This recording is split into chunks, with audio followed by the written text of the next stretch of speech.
M'abuelo fou llaurona, m'abuelo fou llauró.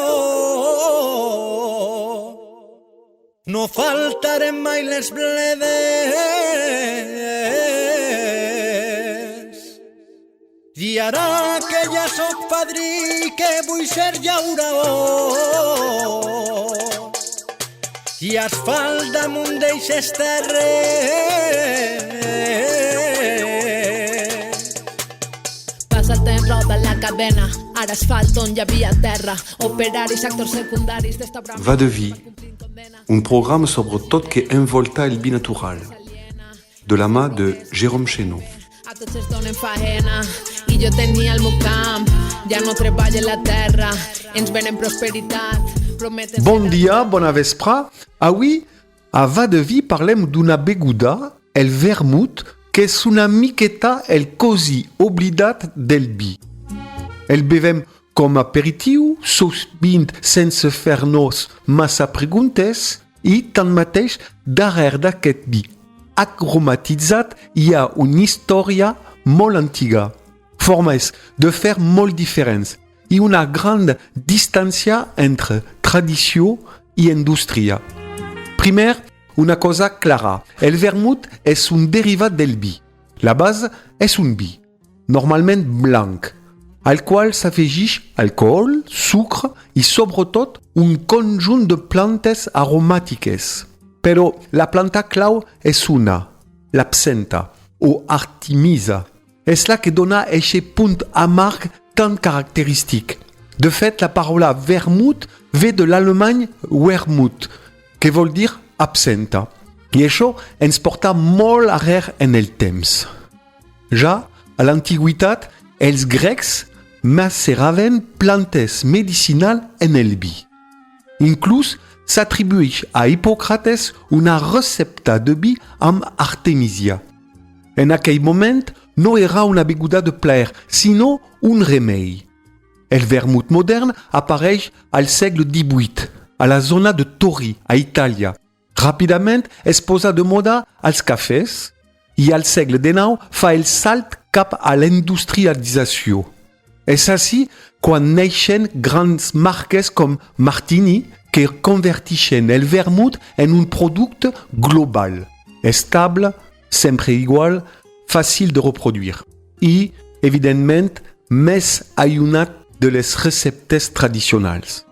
Oui, quan parlem de vermut, solem pensar en dos grans tipus, blanc i roig. Però la cosa no és tan simple.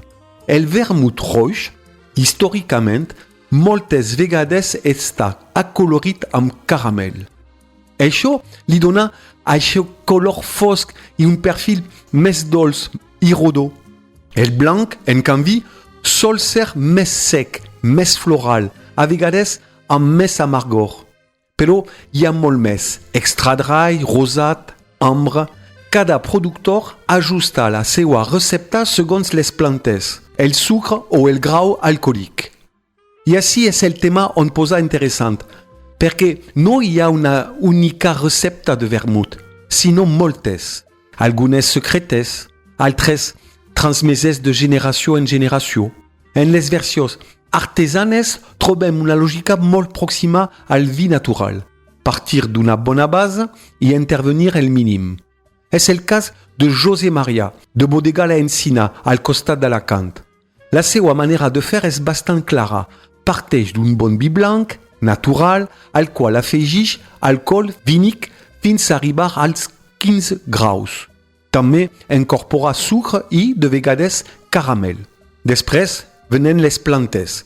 Es maceren en alcohol durant almenys 7 dies, en un lloc fosc i fresc, removent cada dia. I la llista és llarga. Artemisa, genciana, corfa de taronja amarga, canella, clau, cardamom, anís estrellat, camamilla, romani, timo. És quasi una farmaciola líquida. Quan les maceracions estan llestes, s'incorporen al vi base. Es barreja, es filtra i es deixa reposar unes 3 setmanes. I al final s'ajusta. Més sucre, més amargor, fins trobar l'equilibri. Això és un treball d'artesania. d'equilibri fi.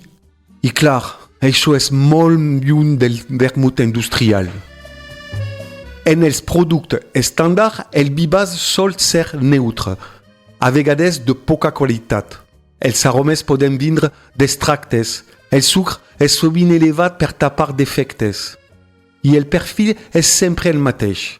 En canvi, en un vermut artesà, cada any pot ser diferent. Com passa amb el vi, un altre aspecte interessant són les denominacions.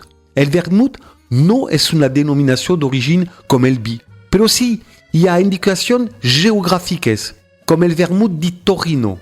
A Espanya, vermut forma part de la cultura popular. A llocs com Barcelona o Madrid, fer el vermut és quasi un ritual. Però també hi ha de tot, des de producte industrial a granel fins a elaboracions molt cuidades. I en els últims anys hi ha un retorn cap al vermut de qualitat. Alguns viticultors, inclús del món del vi natural, s'han posat a fer-ne.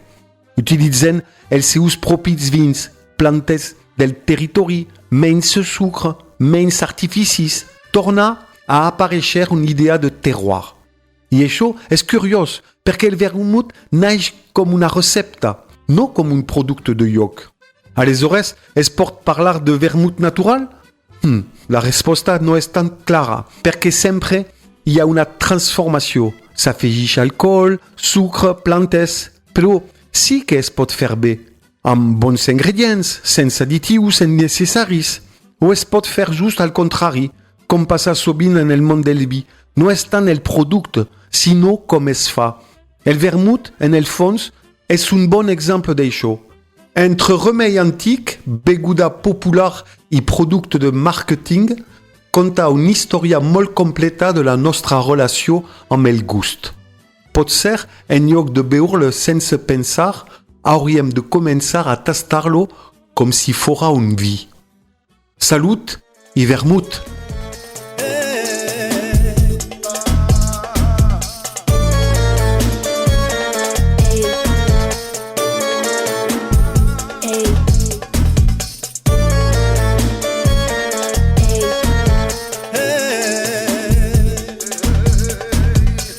I és moment d'estar units